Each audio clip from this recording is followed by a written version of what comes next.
You know, in a world that's all about instant messages, emojis, and getting a reply in like 2 seconds, have you ever stopped to wonder what we might have lost along the way? Well, today we're going to explore something that feels almost radical now, the simple, handwritten letter. We're going to go on a journey, starting with the really personal, emotional reasons people still pick up a pen and take it all the way to the fascinating science of what this timeless act actually does to our brains. Okay, let's just break this down. On one side, you've got the world we live in, right? The digital now. It's all about tapping, typing. A whole conversation can happen with just a few emojis. It's built for speed, for efficiency. But then there's the analog past. And the words that describe it are totally different. Patience, thoughtfulness, even grace. It's the huge gap between something being instantaneous and something being deliberate. And that really brings us to this powerful idea.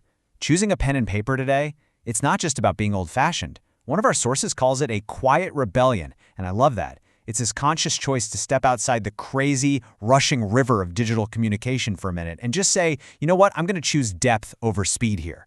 It's a way of pushing back against that constant pressure to be online, to reply right now. So here's how we're going to unpack this quiet rebellion.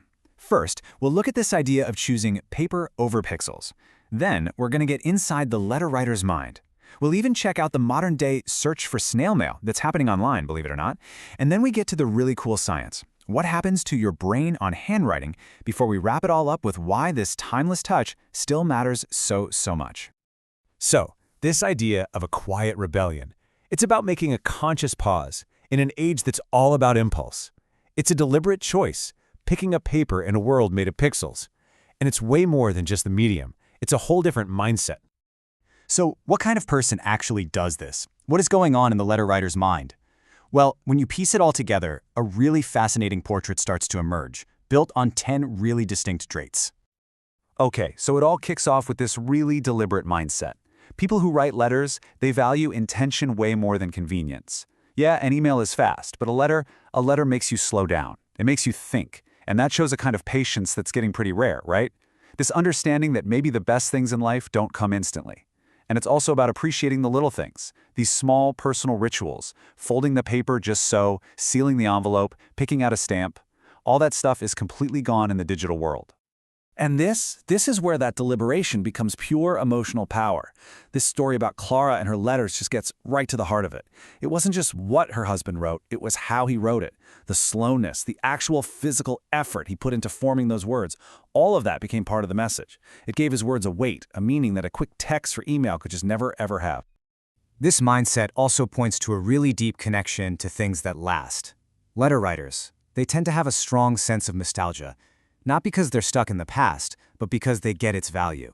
I mean, a letter is a physical object. It's an artifact you can find in a box decades later. And that points to this belief in leaving something tangible behind, something you can hold, not just search for on a server somewhere. It's about sticking with what feels meaningful, not just jumping on whatever the newest app is. And when you boil it all down, you get to the real heart of it. A deep, deep commitment to human connection. Writing a letter is an act that basically says, I'm thinking about you so much that I'm sending you something real. It also takes something else that's kind of rare, being comfortable just being alone with your own thoughts. A letter is a solo mission. It's for people who think in full paragraphs, not just quick bullet points. And that gives you the space to express emotion in a much deeper way, instead of just, reacting. But is this just, romanticizing a dying art form? Or is there a real modern hunger for this kind of thing? Well, it turns out people are actually out there searching for snail mail, and they're doing it in the most digital places you can imagine. So check this out. This is a post from a 32-year-old writer in New Zealand. He's on a literature forum on Reddit, of all places. And he's not asking for a book recommendation. He's asking for a pen pal. He's looking for that long-form conversation where people really share and consider their ideas. He's basically shouting out from the very heart of the digital world, hoping to find a real physical connection. And the response he got was just fascinating. On one hand, the desire was huge. Tons of people from all over the world were like, yes, sign me up. But that excitement ran smack into a pretty harsh reality. So many others shared these sad stories of disappointment, writing letters during the pandemic and just getting radio silence. A few people even said, hey, isn't that what blogs are for now? So you can see this real tension, this powerful hunger for connection, fighting against the fact that the habit has just faded away. Which brings us to what we could call the pen-pal paradox. On the one side, you've got all this amazing hope. People from Uruguay, from the UK saying, I'm totally in.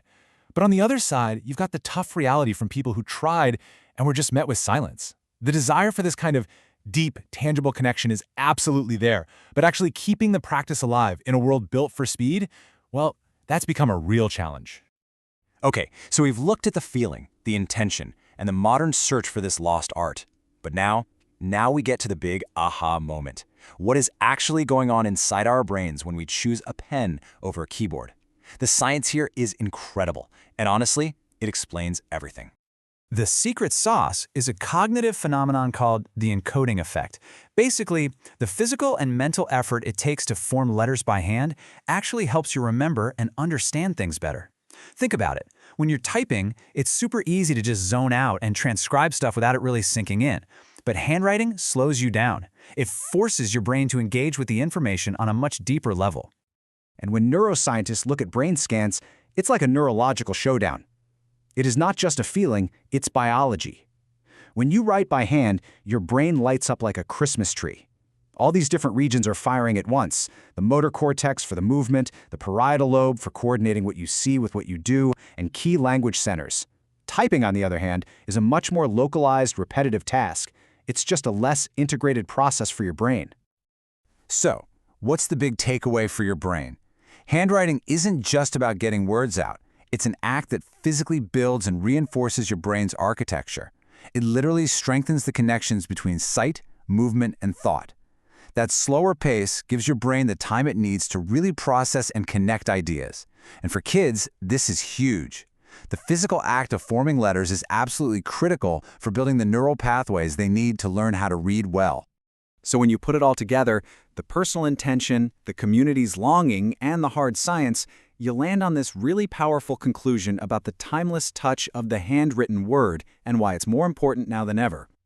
This quote just nails it, doesn't it? This isn't about throwing away your smartphone. It's about realizing that different tools are for different jobs. Choosing to write a letter is a conscious decision. It's you saying, right now I'm choosing to prioritize depth, intention, and a real human connection over the pure, simple convenience that our digital world offers. At the end of the day, handwriting is not some outdated relic we should put in a museum. It's a tool. It's an incredibly powerful and timeless tool for thinking more deeply, for remembering things more clearly, and for connecting with people in a way that just feels uniquely real and personal. In a world of fleeting digital data, it gives us something solid, something that lasts. So I'll leave you with this question to think about. In our constant race for more efficiency, more speed, more productivity, what are the things in your life that might actually be worth doing slowly? Because maybe, as we've seen today, the most meaningful things we do, from learning something brand new to telling someone they truly matter, are the things best done deliberately, thoughtfully, and by hand.